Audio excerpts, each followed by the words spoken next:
Hello guys, we are back with our next lecture. In this lecture, let us go through the next question. Okay, so this question belongs to GATE CSE 2006 guys. Okay, so the question is consider this code to swap two integers. Okay, and these are the 5 statements. So among these all, which statements are true, we should decide guys. So let us observe the code carefully. So if you pass the address of p of x and address of p of y, so based on addresses we are subtracting and adding the values. Okay, so let me take an example. So assume that p of x is pointing to value x and p of py is pointing to value y. So let us assume 9 and 10.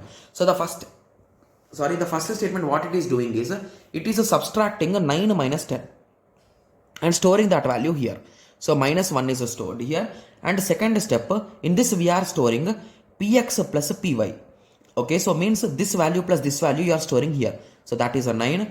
Then what you are doing, py minus p of x. So this minus this you are doing. So minus 10 will be the result here. So indirectly we have swapped the values by using this logic. So this logic is correctly swapping the items guys.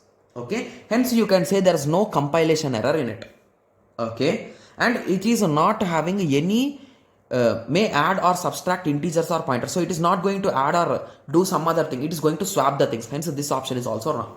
So now we are left out with the 3 options. So let us go through them. So yes, 2 may generate a segmentation fault at runtime depending on the arguments passed.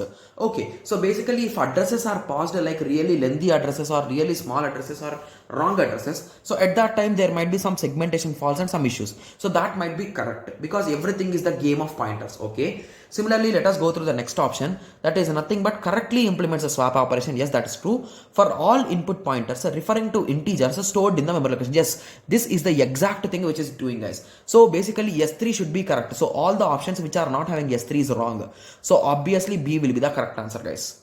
Okay, so implements the swap procedure correctly, but some okay, so correctly for some but not all valid input pointers. Okay, yes, so this is also wrong because it is working for each and every one, but there could be some segmentation fault issues. That's it. So option B will be the correct answer. Got it? Yes. So I hope everyone got a clear idea on this. So in the next lecture, let us continue with the next question. Thank you. Thanks for watching. Like, share and subscribe for more awesome videos like this. Thank you.